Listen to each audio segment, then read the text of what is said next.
Welcome, everybody. The NFL regular season is over, which means it's time to look forward to the offseason, and that means mock drafts. I'm Joe at the Game House, and today we're doing a Chicago Bears 2024 NFL mock draft.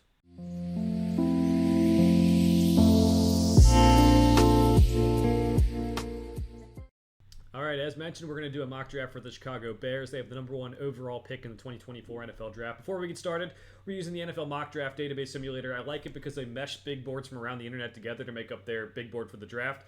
And also, we will not be accepting any trades because it's too far out and ahead of what's going on. So there could be a lot of trades coming up, but we're still in January, so we'll figure that out later.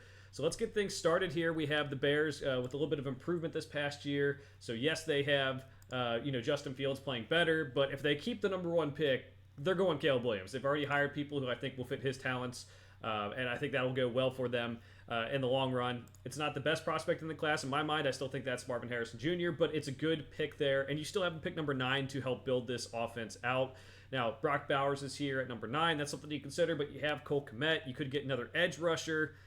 Which looks like more and more like the move here because a lot of the wide receivers are off the board. You could go Keon Coleman, but that might be a little bit of a reach. You might want to trade down this situation or go offensive tackle here a little bit. But I'm going to go Dallas Turner. I think he's the guy who's been a little bit underrated in this draft process. I think he'll move up the board as he tests and shows off his athleticism, but a very, very good football player and can kind of be that edge across from Montez Sweat that they've needed for a while. Well, I guess since they traded for Montez Sweat, but for the edge they've needed for a while.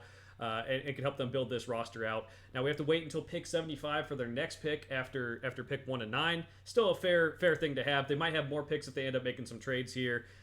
This is going to be an interesting pick for them because they do have a couple needs to fill.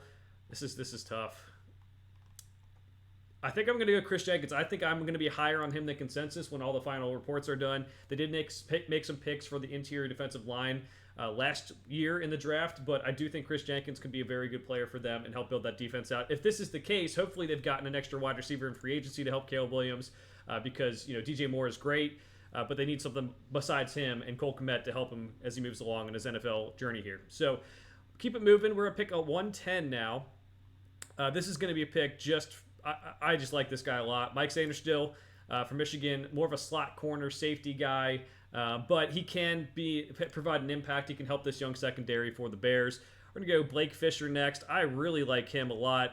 He's the guy at right tackle who hasn't got as much publicity as Joe Alt at left tackle. More of a physical guy at the right tackle spot, can help this Bears offensive line. I think maybe goes a little bit higher than this when the actual draft comes around. And that leaves us with pick 142. We're gonna go Jalen McMillan. Tough season in terms of battling injuries and other guys getting the publicity at Washington this past year, but still a very good player, and I think could outperform his draft position as well. So you get a lot of the needs filled here with this draft. This all changes if they decide to trade the first pick, keep Justin Fields. Also, they might be trading Justin Fields for more picks. So there's a lot of good things to come of that trade last year that they made where they had the number 1 overall pick and traded down and ended up getting DJ Moore. So Ryan Poles has been doing a very good job. I think whatever way they go could be really good for them in the future. This is the full draft class that we have overall. We have Caleb Williams, Dallas Turner, Chris Jenkins, Mike Sainristil, Blake Fisher, and Jalen McMillan. I think you'd be happy if you had that draft class other than if you just wanted to keep Justin Fields, but still a very good mock draft. So for now, thanks for watching. We'll be back with more mock drafts in the future for each NFL team.